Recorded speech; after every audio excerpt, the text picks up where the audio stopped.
Europe is already bracing for what could be a long, cold winter because of Russia's war on Ukraine. EU member states today agreeing to voluntarily reduce natural gas demand by 15% this winter while facing down possible supply disruptions. Now, that action coming a day after Russia announced it's cutting the flow of gas from the Nord Stream 1 pipeline to 1/5 capacity in what the EU's energy minister calls, or commissioner calls, a politically motivated move. Well, let's talk about that big agreement out of the EU today to cut gas demand. CNN's Claire Sebastian is with me. The Europeans are saying this comes off the back of the restriction in gas supplies, of course, by the Russians, suggesting this is Russia weaponizing gas. The Russians have got, a reason, they say, for cutting or further reducing this gas supply. Just explain what's going on here. Yeah, so, I think we all knew from the beginning of the war in Ukraine that you were never going to be able to replace all of Russian gas with other gas. So there was always going to be demand reduction. But here we have a very urgent situation because until the recent cuts to the supply coming through Nord Stream 1, it was the biggest single artery supplying Russian gas to Europe. So it's critically important. It was at 40% capacity. Now Russia says that another turbine needs repair. One is already on its way back from Canada. Russia says it hasn't arrived yet. And another one now needs repair. And they say that means a cut of another 20%. The EU, of course, says that that's just a pretext, that this is a political issue. And meanwhile, that has stepped up the urgency for the EU to agree on this new deal to cut energy demand, gas demand in particular, by 15% this winter. It's a voluntary measure, the 15%, but if there's an emergency and they trigger what's called a union alert, then it becomes mandatory. And here's where we get the compromises, because in order to get this over the line, they had to agree to exemptions. Exemptions for countries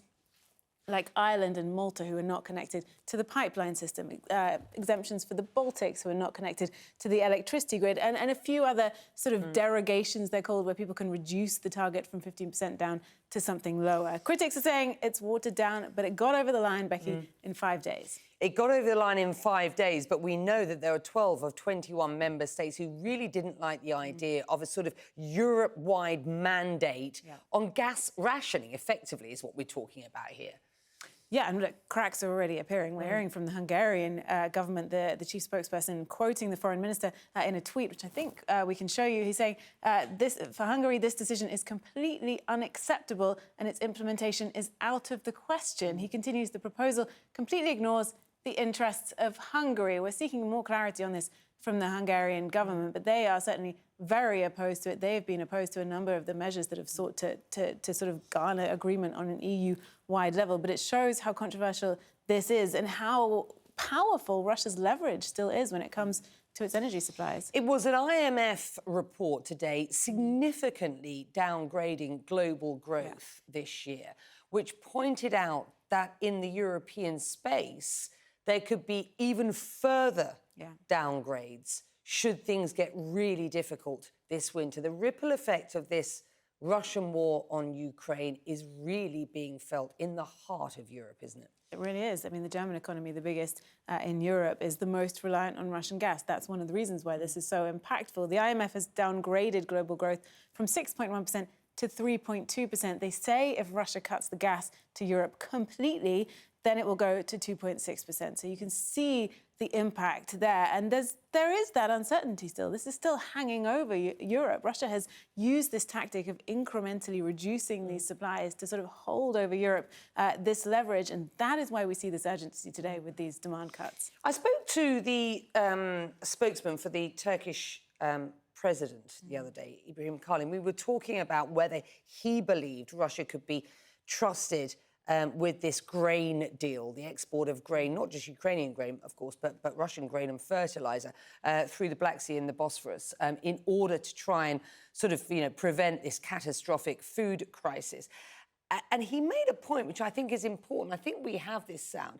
He made a point which was effectively, I don't think we have it, but anyway, his point was, Europe shouldn't really be surprised by Russia's efforts at this point to weaponize gas. After all, the swinging sanctions against the Russian oil industry have quite frankly, had a massive impact on the Russians, hasn't it? Right, and even before that, this has been part of Russia's playbook for a long time. Remember, I mean, you and I remember the gas cuts to Ukraine over a number of years, about a decade ago. So this is something that they have weaponized before. And oil, this is coming more from the European side. The EU has now announced this gradual embargo on Russian oil. You don't really see Russia weaponizing its oil supplies quite as much as you do with its gas supplies, because oil is a much bigger part of the federal budget. Gas is smaller, so they're able to use that. And plus, the prices are now so high that they're making even more money than before, even though the exports are down. Keep an eye on the euro, of course, around about parity. That currency fragile in the face of what could be, a significant downturn in economic growth going forward for Europe. Thank you very much indeed. Junaid Kazakoglu works on transitioning to new forms of energy with the global energy consultancy FGE, and that's something we can talk about. Before we do that, this was a compromise deal and reflects the fact that European countries, of course, are in very different positions when it comes to reliance on gas from Russia and reliance on gas for their electricity as a whole. A one-size-fits-all mandate from the EU was just not going to work, was it? No, it's not going to work. And, the cracks show, basically. You can see between the Mediterranean countries. There are political aspects there, of course. I'm pretty sure, like countries like Greece, looking back to the Euro crisis, how Germany has treated Greece back then, now sort of feel a little bit of Schadenfreude. But also technical aspects as well, like countries like Spain, France, Portugal, for example, are not very much connected to the European gas network, so they cannot do really much for Germany in that context. Quite contrary, actually, Spain is a big LNG importer. Yeah, this was a significant announcement, and quite frankly, we are talking about the potential for gas rationing come the winter in Europe, unless individual consumers, small to medium-sized enterprises and industry can slash demand at this point. Has Europe done enough, do you think, or could we see further swinging cuts? Well, you can always see further, of course. I mean, the question is how much is enough?